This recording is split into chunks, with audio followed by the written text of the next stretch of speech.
Hi, I'm Avery, and this is my research project on Hollywood in the 1950s. My first question was, who were the famous actors in the 1950s? One of them was Humphrey Bogart. He appeared in more than 75 films in 26 years. He joined the Navy and came back and found a job as a stage manager where Alice Brady helped him get his first shot at acting. Another actor is Jimmy Stewart. Started his acting career when he got involved with a small theater group called the Triangle Club. He did some stage productions and played the accordion for them. After he graduated, it was hard to find a job. However, a friend asked Jimmy if he wanted to join the University Players. It was a summer stock theater company. There he met Margaret Sullivan, where they starred together in 2 Hollywood films, Next Time We Love and The Shop Around the Corner. Another actor, Paul Newman, started acting in high school. Also, he went to the Navy, and when he came back to Ohio, he enrolled in Kenyon College. He did football and ran a laundry service, but still embraced his passion for acting. After college, he went back to Chicago to work at a local theater. He studied at Yale Drama School, and then he moved back to New York City to attend Actors Studio, where he later made his Broadway debut and continued acting. My next question was, who were the famous actresses of the 1950s? One of the all-time greatest was Marilyn Monroe. Marilyn had a tough life growing up. She grew up in orphanages and foster homes. But after dropping out of high school, she started modeling and enrolled in a 3-month modeling course. 2 years later, she appeared on many popular magazine covers, enrolled in drama classes, and decided to become a film star. Another famous actress, Grace Kelly, she came from a very wealthy family, unlike Marilyn, and went straight into acting, and was almost a film success, starring with all-time greats such as Gary Cooper and Clark Gable. Another actress, Audrey Hepburn, who's really famous as well, was also a well-known actress. She received many awards, including an Academy Award, 2 Tonys, the Screen Actors Guide Life Achievement Award, and the Jean Hersholt Humanitarian Award. She was remembered as a great humanitarian and worked tirelessly for the poor, starving, suffering children. She was an ambassador for the United Nations Child's Fund as well. My next question was, what were some of the iconic movies from the 1950s? There were many. One of them was Sunset Boulevard. It was a physiology melodrama mixed with dark comedy. It was one of the films that started off the 50s, the new Hollywood. Sunset Boulevard brought American audiences the divided, self-destructive mood of Hollywood as it entered a new and uncertain decade. Another one is Singing in the Rain, was described as a colored fountain of music and movement. This made an exception from classy and trashy soap operas. The plot of the film was near nonsensical. But over the years, it gained a reputation as the most inventive movie musical of all time. And last one, A Star is Born, with a plot that was shop-worn and creaky, yet that was rarely noticeable, so believable were the major performances. A Star is Born was the answer to Sunset Boulevard.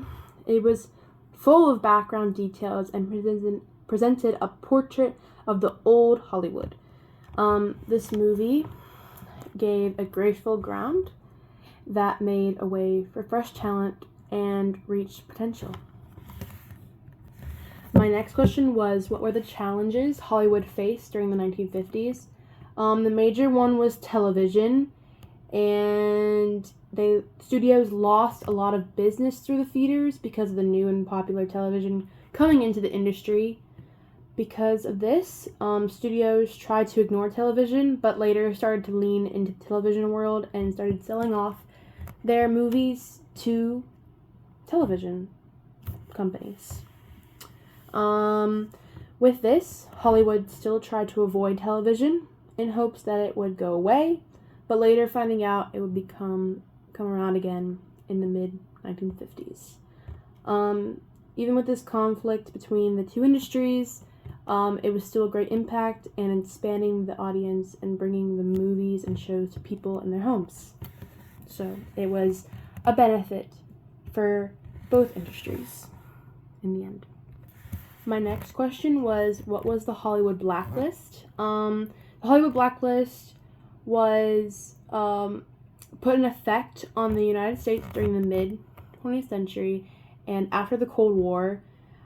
It was an entertainment industry blacklist that caused actors, screenwriters, directors, and musicians to be barred from work by the studios. This meant, based on their involvement with communism or sympathy with the Communist Party, it caused actors, writers, and directors to not be hired and caused them to be distant from the film industry. Immediately ruined and damaged, and even ended some actors and directors' careers in the film industry. My next question was, what were the popular Hollywood genres in the 1950s? The specific ones that sparked in the 1950s was drama films. Also, war dramas and romances dominated the industry previous to post-time World War II. But in the 50s, multi-track recording was introduced and revolutionized the film industry. This allowed multiple audio tracks to be recorded simultaneously. This was primarily used in musicals, which were pricey but a highly profitable part of Hollywood's mid-century business. Musicals were family-friendly, lavish, and easy to advertise, but later in the 70s started to disappear from the box office. Western films were also a big hit, becoming box office hits with High Noon, Shane, and The Searchers were big hits. These Western movies provided comfort and stability for people still recovering from World War II. This environment was a reflection of American culture and its values. It continued in Hollywood back to its roots and allowed society to make sense of the changing world around them. Still to this day, Western films continue to stay strong in the industry and is still a more current and popular genre. My next question was, how were actresses treated in the 1950s in Hollywood? After the war ended, Americans quickly started getting married and started families.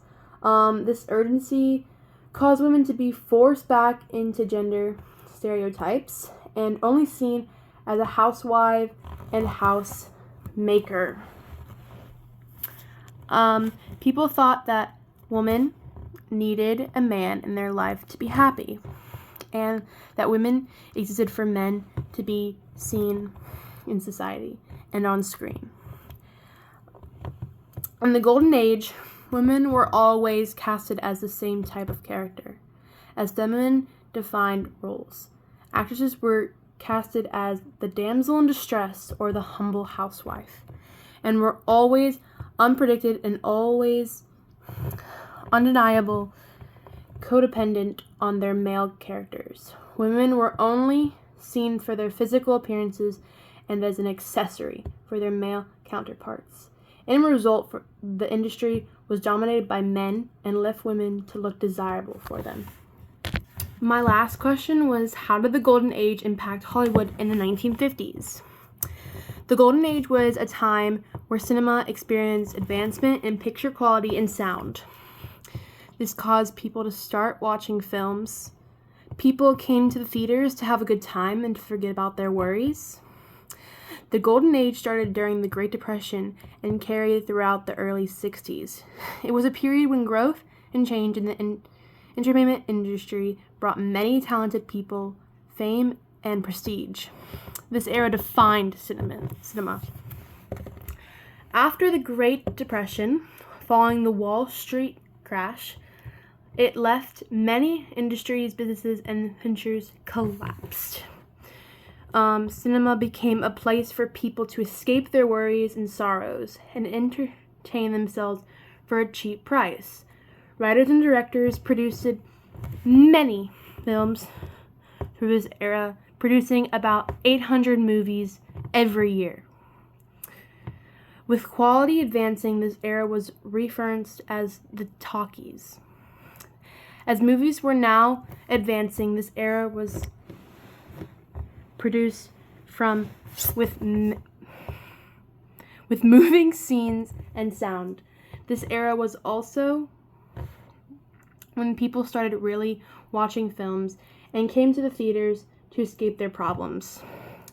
Most actors were included into the Hall of Fame at this time, and Hollywood started to set a precedent for all acting careers for the rest of the time. In the end, the Golden Age experienced more production of great and critical acclaimed musicals and movie soundtracks. And this is my works cited page. Thank you. Thank you for your support. Peace, Mr. Brooks.